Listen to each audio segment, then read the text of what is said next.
What are some of dark events happened in history not many people know about? Once in the 70s, a film crew was filming an episode of The $6 Million Man. And they were shooting at an amusement park funhouse kind of thing. A stagehand was moving what he thought was a prop wax figure on a noose. Only for one arm to fall off, revealing human flesh and bone underneath. After an autopsy, it was revealed to be the 60-something-year-old corpse of an old Wild West outlaw that had been taxidermied to an extent. The ideal maternity home here in Canada. From the 1920s till the 1940s. They took in babies from unwed mothers and they were selling them especially to desperate Jewish families in New Jersey. Adoption was illegal in the US back then. It was later discovered that the people who ran this business would starve the unmarketable babies by feeding them only molasses and water. The babies would last around 2 weeks on this diet. They put the corpses in wooden box often used for butter, and that's why the victims are called the butter box babies. The boxes were either buried on the property or at sea or burned in the home furnace. The parents who gave their child to this maternity home would go back and see how their child is doing, but were told the child has died when in fact it had been sold to adopting parents.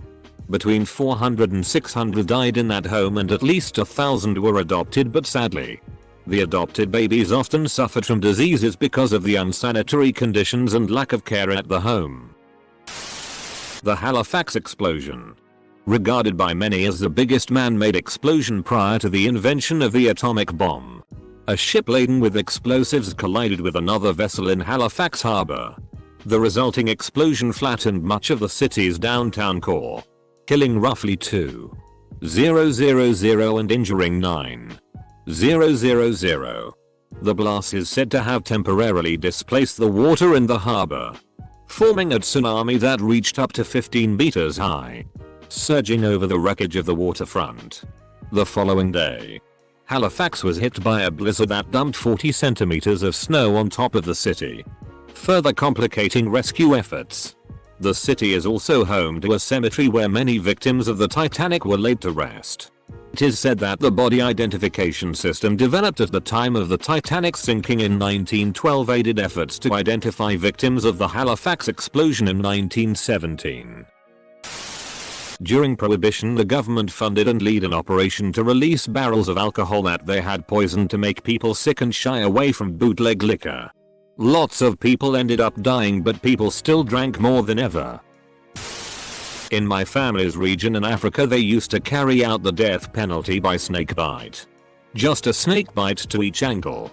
And then letting the man spend his remaining time with his family before he died, under supervision. I thought it sounded sort of humane in a way. Like our lethal injections. The sad case of Otobenga. He was a pygmy boy from the Congo who was essentially captured and brought to the USA to be displayed in freak shows. He had undergone tribal customs such as having his teeth filed into points before his capture. He eventually got out of the carnivals and dreamed of returning to Africa. Then World War I happened, making the trip impossible for the foreseeable future. He committed suicide by gunshot. The Massacre of Kalavrita. It is a village in Greece. The Germans entered it and rounded up all the male villagers in a field. They then shot them all with machine guns. After that they got the children and women and put them in the church. When everyone was inside, they locked the doors and set fire to the church. Around 20 minutes into the burning, a German soldier couldn't take it anymore and opened the doors. Around half of the people escaped the fire, but the rest perished. The German soldier was shot for this. And if you go to Kalavrita today, his name is on the memorial. It is sad that no one knows about this, as things like this happened all over Greece and Russia and Poland. I only know about this because my great-grandmother was one who escaped in the church. I'm not sure how dark it is, but most people don't know how bad the pillory punishment actually was. Apparently my great-grandfather was pilloried for adultery back in the day. And my grandfather once told me what he'd heard about how bad it was. Delaware didn't abolish the pillory until 1905. Most people think they just threw tomatoes, or maybe bricks, rocks to kill the person. Probably varies by location. But from what I've heard, This was very rare, and would you get pilloried? Or worse, yourself, it wasn't meant to be a death sentence. In practice, it wasn't deadly at all, but horrifyingly gross. Especially in the later years right before it was abolished. Crowds had become rather sophisticated about making it as bad as possible. What I heard happened to my great-grandfather in his 1-hour sentence was 1. They started by pelting him with rotten eggs. Often a few dozen would be available. 2. Only then do they start pelting you with cow horse manure, dead animal guts, and even dog poop. The idea is that the rotten eggs make you really sticky to then everything else sticks better. Kakikai, or the chicken poop prison in Thailand. Used by French forces to hold political prisoners, rebellious Thai people, in the Chanthaburi region. The long-standing impacts of this much-feared torture are still felt in the region today. There's a Thai saying for those who buck authority that roughly translates to be careful not to get caught in a chicken poop prison. I learned about this prison from my parents, who learned about it from theirs. How it worked was there was a small 2-story prison. Bottom floor houses the prisoners, and the top floor is basically a huge chicken cooperative. The grated floor ceiling ensures that the chicken poop falls onto the prisoners below. Apparently, even though the maximum sentence in Kakikai was around a week, it was one of the most feared punishments there was. As someone who has cleaned out chicken coops before, that's horrific. The stench is insane and definitely toxic. The Radium Girls. In the 1920s, they worked at a watch company painting the hours on the watches using radium, a radioactive element that glows in the dark. They did this with no PPE and weren't told radium is dangerous. Meanwhile, the chemists had full PPE and worked in a sealed environment. Worse, they were instructed to lick the tip of the brush to make a very fine point. Some of them would paint their nails or their teeth with it for fun when they went out at night. They would develop cancer whenever the paint touched, and many of them had such decay in their jaws that their mandibles had to be held on with bandages. Edit. Apparently there's a new movie about this, as many redditors have helpfully pointed out. There's a surprising amount of people that don't know about the Rwanda genocide that happened pretty recently, like when Bill Clinton was president. Basically there were 2 types of Rwanda natives: the Hutus and Tutsis. The Hutus believed the Tutsis were invaders of land that was theirs. And after the assassination of the Rwandan leader, who was a Hutu, the Hutus were ordered to chop down the tall trees, which meant kill the Tutsis. The differences between Hutus and Tutsis were that Hutus were supposedly darker skinned, shorter in stature, and had shorter faces. That's why the Tutsis were called tall trees. The events that followed killed so many Tutsis. Yet the UN was stingy to call it a genocide. They never liked using that term because of its association with World War II and the Nazis. It wasn't until very recently that the killing stopped. To this day, Hutus and Tutsis that survived the genocide speak at events side by side, speaking about how terrible the events were. In the 1920s, the Osage Indians, Oklahoma, USA, discovered one of the largest oil fields on Earth. They went from being poor to being the richest civilization on Earth overnight. Imagine Jeff Bezos, Bill Gates, and Elon Musk living on the same street. The Osage were building mansions, hiring servants, driving exotic cars, and the women were marrying white men as trophy husbands. It wasn't long before people started moving into town and exploiting them. Slowly, one by one, they began being murdered. By the end, hundreds had died. The men were hiring people to kill their wives. Lawyers were drawing contracts to transfer oil rights and tricking the Osage into signing them. It was so crazy that it led to the birth of the FBI. This was one of their original investigations, and is still largely unsolved.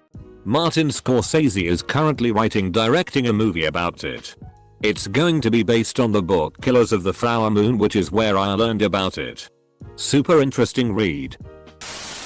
Croatia's ostriches. Sick radical motherers. An ostrich that isn't able to take out a baby from its mother's womb with a blade. Isn't a good Ustacher. Anti-Pavelic. Some of their most horrific crimes were burning babies in front of their parents, mangling kids from 0-14 with axes, arping girls in front of their mothers, cutting off the ears and noses of their prisoners while being alive. Even the Nazis were horrified by these guys' methods. The January 1945 sinking of the MV Wilhelm Gustloff. It was a German ship carrying fleeing Germans from the Eastern Front to the west through the Baltic Sea. It was sunk by the Soviet Navy shortly after setting sail. The total death toll is unknown but estimated at over 9,000 since there were so many stowaways. It is the worst maritime disaster ever. Several times more than the Titanic. It didn't get nearly the press because they were the enemy, so who cares? And the Nazi media certainly didn't report it because they're at the waning days of a war they're badly losing, so the last thing they need is more hits to their already sinking morale. Highland clearances. Thousands of Scots were forcibly evicted from their homes. Many were forcibly exported to Canada, the US or Australia. Many who refused were massacred with whole villages of women and children upheld. Many died of starvation on the forced marches or from famine. Also they could farm sheep. The Cambodian genocide. You could have been killed just for wearing glasses. Therefore being an intellectual. At least this was the Khmer Rouge logic. The prisoners were tortured so badly that they tried to commit suicide in every possible way. Even by using some spoons. The executions used to be like this. The prisoners were put on a straight line and to the second prisoner was given an object like a shovel or a hammer which he had to use to kill the prisoner in front of him. Then, the same object was given to the third prisoners and the cycle would repeat until there was nobody alive except for the last prisoner on the line, who was then killed by the guards. Since many medics were killed or sent to work as farmers, the local regime used child medics to conduct experiments on the prisoners. They used teenagers with no knowledge of Western medicine to experiment on people without anesthesia. For example, they opened one person's chest just to see his heart beating. Imho.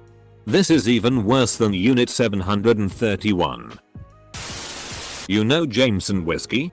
Well, a long ass time ago in like the 19th, one of their family heirs fed a little girl to cannibals. Like legit went and bought a little girl in the Congo as a slave and brought her up to a cannibal tribe because he wanted to see them. Sick drew pictures of it and as it was happening. Of course for years the family tried to bury the fact. And the stories and such. Discredit the witnesses. But the crazy bastard was happy to document the whole thing. His only rebuttal in case it reflected badly on him was that he wanted to see if they would do it. And his accounts matched up with the evidence witnesses had provided. Edit. Really lads? 2 wholesome awards? You didn't think a cute puppy or kitten deserved those accolades more? The Cadaver Synod. Basically the Pope had a previous Pope's corpse exhumed so the corpse could stand trial for something made up. So they dug up his bloated 7-month-old corpse and convicted him, retroactively nullifying his papacy.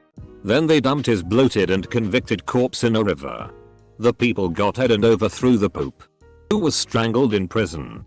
The next Pope came along and had the corpse collected from the river and its papacy posthumously reinstated. 897 was a crazy year. The Arpé of Nanking. Some of the things I have read have made me physically sick. Not many people outside of Canada know about the abusive residential schools many indigenous kids were forced to go to up until the 90s. But even less know that many were also experimented on in the quest to cure tuberculosis. Truly sick stuff. Child marriage in America isn't talked about as much as it should be. What's worse is that it's still a thing. What's even worse is that a Girl Scout tried to have it abolished but a bunch of old men blocked the bill. The French army also poured napalm on Algerians. But with more luck. No journalists. No camera. Just a few confessions from pilots. Have you heard of Terror? He was born with a stupidly rare eating disorder and basically ate everything he found get his hands on, including a cadaver, and finally hit rock bottom when he ate a baby whole. Terror. Look at me. Did you eat lying, baby? The Inuit people were brought to boarding schools in the mainland of the US. Then, since they lived full-time at the schools, the school had some special rights over the kids. During the Cold War, the US military made these kids drink radioactive stuff for experiments because the schools signed off on it. Obviously this has caused many of them to develop cancer. And many have had no reparations to this day. Like most atrocities that happened in American history, the California genocide was never taught in school. It's about the killing of native Indians during the gold rush in California. I didn't learn about it until after college. And Governor Newsom finally made some type of apology maybe last year or the year before. The United Fruit Company's crimes in Latin America. They perpetrated massacres, slave labor, overthrew governments and generally just ravaged each country they stepped foot in. They left when the soil was dry and no longer efficient, leaving millions out of work, destabilized governments and still continued to extort locals for years later. It is absolutely disgusting what they did. I encourage everyone to read about it. Nanjing Massacre, the most largest massacre in China during the Republican era. Japanese army killed an estimated of 40,000 to over 300,000. The Japanese killed and arped many of the people. Many soldiers went beyond arped to disembowel women, slice off their breasts, and nail them alive to walls. Fathers were forced to arpe their daughters, and sons their mothers, as other family members watched. Not only did live burials, castration, the carving of organs, and the roasting of people become routine, but more diabolical tortures were practiced, such as hanging people by their tongues on iron hooks or burying people to their waists and watching them get torn apart by German shepherds. So sickening was the spectacle that even Nazis in the city were horrified, one proclaiming the massacre to be the work of bestial machinery. Till this day, the memory of the Nanjing Massacre has been a point of contention in Sino-Japanese relations. The US has a history of abusing Puerto Rico, so they put a gag law out on our anthem and flag. Massacred a peaceful holiday parade what wasn't even political in nature. Ponce Massacre. They also bombed the town of you.I. At one point used our women to test a birth control pill. Something like 1/3 of them were sterilized. And held the independence leader in a cell where he was subjected to radiation poisoning. During the pre-Civil War era, slave masters would arpe female slaves and force male slaves to arpe them as well, in the name of breeding more slaves. If they became infertile, they brought in doctors to make them fertile again, by any means necessary. These doctors assumed that black women had high pain tolerance. Well, in 1832 Spanish troops landed on Puerto Rico and arped, pillaged and destroyed a native tribe called Taínos. Learned about the tribe when we found out my husband's great times 9 grandfather was a chief that had 1 wife and 12 kids, all who survived to adulthood. The Rohingya genocide. The Chinese genocide in Mexico. The Opium Wars in Hong Kong. Absolute insanity that is not being taught in British schools at all. Conveniently pretending it didn't happen. Wish Britain would at least support Hong Kong now instead of looking the other way. Unit 731.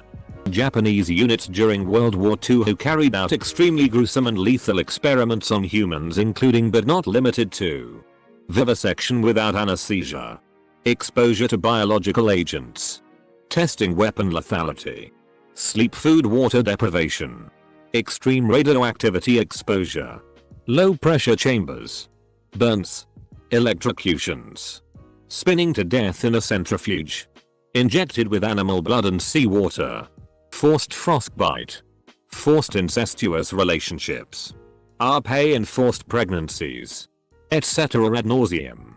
General MacArthur offered the physicians and the leader of the unit immunity in exchange for the information gleaned from the unit's wicked evils.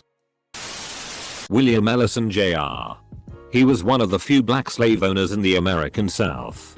You read that very much correctly. It's like greed, lack of empathy, And opportunism is a human thing more than something exclusive from any race. If I recall correctly, the first step of the slave trade was black warlords chiefs in Africa bringing slaves to be sold at the coastal cities. Well, happening right now. Live human organ harvesting and concentration camps going on in China. This more relatively unknown target than actually unknown, but everyone's heard of the Holocaust. But many people don't know of the Holodomor. It was a Soviet-carried genocide on Ukrainians who wanted independence, forcing a famine on them as they stole most of their food production. This isn't all of it nor the best explanation, but you should search it up. People should know more about this tragic event. In ancient China, Empress El and Empress Wu were both insanely brutal. In China at that time, being female was considered to be a disability pretty much, so they would be extra cruel to make up for it. I can't remember which is which, but both of them were consorts who wanted to take the place of the emperor's main wife. So they tricked them into doing things that made them look bad to get them out of the way. After that, one of the empresses cut the hands and feet off of the displaced wife, blinded her, and threw her into a dark pit full of pig and made her crawl around looking for food until she starved to death. The other empress surgically cut the arms and legs off of the displaced wife and then threw her in a vat of wine and let her drown. I had to put my history book down after that part. The California missions were basically slave plantations run as religious institutions. Many of them sit near or next to active cemeteries which were mass graves prior to their sanctioning. Because the land is owned by the Roman Catholic Church or holds some form of historical designation, there's little to no chance thousands of indigenous slaves will ever be recognized or repatriated.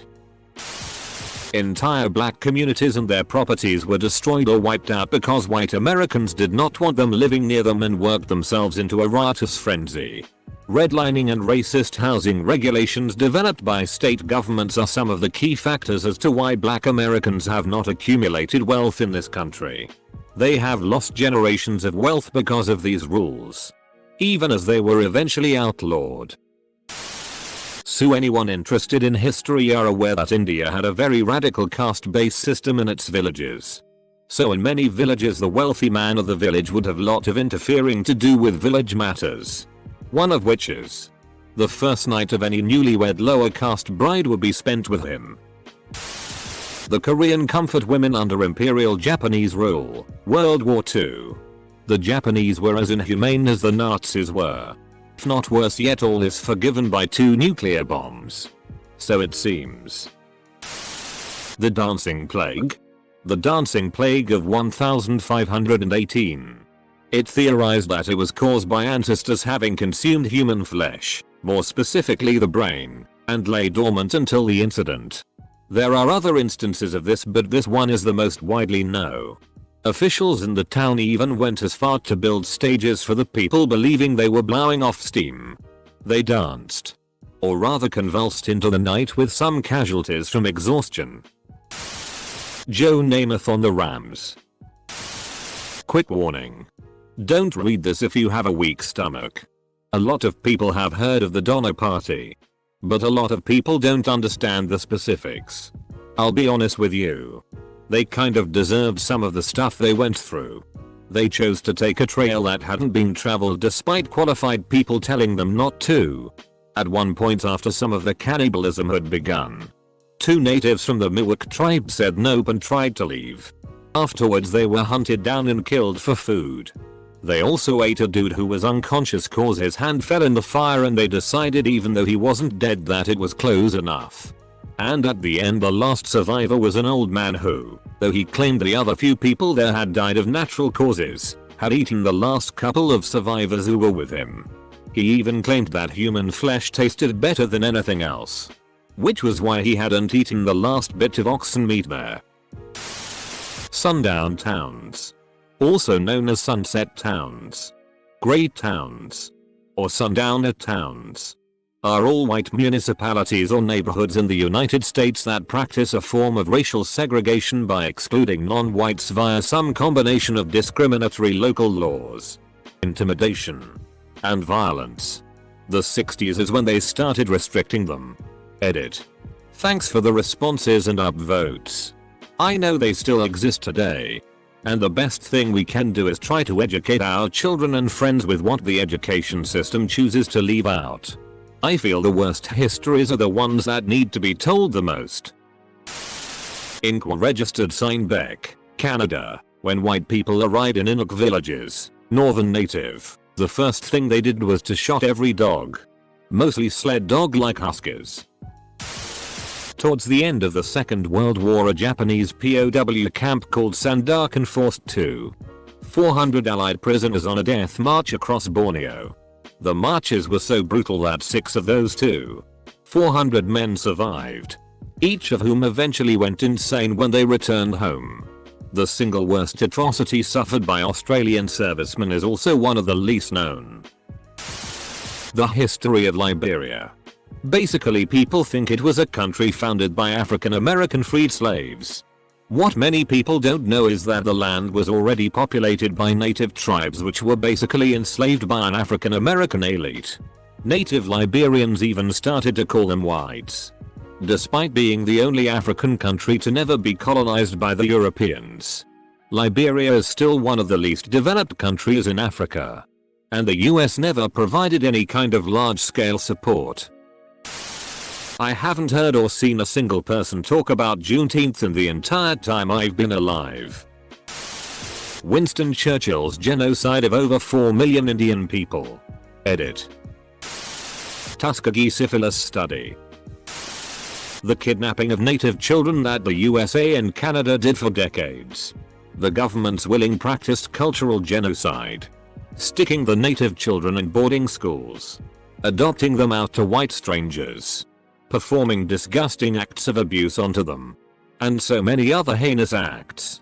I legit have a full-blood Cherokee friend who was taken from her parents and adopted out to white people. She didn't get to meet any of her bio family until about 15 years ago when they started unsealing those adoptions.